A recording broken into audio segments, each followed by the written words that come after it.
धुमकुड़िया युवा के प्लेटफॉर्म में आप सभी का स्वागत है। कल सेकंड रिवाइज्ड आंसर की आया है, जिसके साथ आपको 3 प्रश्नों के मार्क्स सभी को मिले हैं और एक आपके 2 ऑप्शन वालों के साथ दिया गया है। मतलब अगर आप बी और डी सही करते हैं तो आपको मिलते हैं। पहला रिवाइज्ड में भी आपको 2 प्रश्नों के मार्क्स सभी को मिले थे और एक प्रश्न का मार्क्स 2 ऑप्शन, जिसमें से कोई भी एक ऑप्शन जो सही करेगा उसको दिए जाने थे। तो टोटल यहाँ पर आपको 5 प्रश्नों के मार्क्स सभी को अब दिए जाएंगे। मतलब अगर हम लोग देखें तो अब कट ऑफ बढ़ने की उम्मीद है। तो तब भी चूंकि प्रश्न पत्र 1 टफ था, पिछले जितने भी एग्ज़ाम हुए हैं उनके मुकाबले प्रश्न पत्र 1 टफ था, इसलिए कट ऑफ बहुत ज़्यादा भी जाएगा इसकी भी उम्मीद कम है। तथापि थोड़ा सा इसमें हम लोग ध्यान दे सकते हैं, लेकिन ऐसा नहीं है कि जिनके कम प्रश्न पत्र सही हुए हैं वो तैयारी न करें, वे भी ज़रूर तैयारी करें, क्योंकि कट ऑफ अनुमान हो सकता है।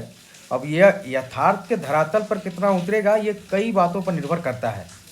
तो कम प्रश्न सही किए हैं वो भी अपनी तैयारी को जारी रखें, तब तक रिजल्ट तक ज़रूर वेट करें।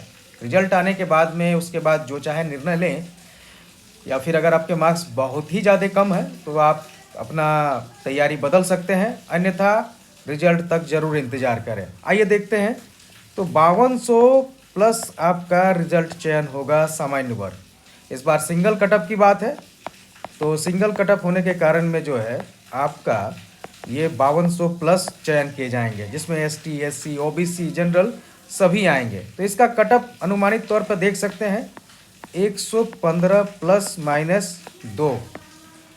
हमारे अनुमान से अगर इतने आपके हैं तो आप मेंस के लिए उत्तीर्ण हो जाइएगा। अगर इससे कम भी है तो आशान्वित रहिए और तैयारी को जारी रखिए। एसटी के लिए कटअप थोड़ा और नीचे जाएगा, जो करीब हम लोग को लगता है कि ये 105 के आसपास रहेगा। 105 प्लस माइनस 2 के अप्रॉक्स ये रह सकता है। इससे कम भी हो सकता है, तो अगर आप इससे कम भी हैं तो अपनी तैयारी को तो ज़रूर जारी रखिए। एससी का कटअप वो भी थोड़ा कम हो सकता है, ये आपका 110 के आसपास देखा जा सकता है। लेकिन इनसे भी अगर आपका कम है मार्क्स तो आप तैयारी ज़रूर कीजिए, ताकि मेंस में अगर आपको मौका मिलता है, मेंस में अगर आपको मौका मिल जाए, अगर रिज़ल्ट चूँकि आ जाए, अगर ये अनुमान इससे नीचे भी चला जाता है तो कम से कम अगर आप पढ़े हुए रहेंगे, आपकी स्टडी अगर रहेगी तो मेंस आपका बेहतर जाएगा। अन्यथा अगर आप इस कटअप के चक्रव्यूह में फंसते हैं तो अपनी तैयारी ढंग से नहीं कर पाइएगा। अभी परेशान 130 प्लस वाले भी हैं और 110 प्लस वाले भी हैं, दोनों में कोई बहुत ज़्यादा अंतर नहीं है।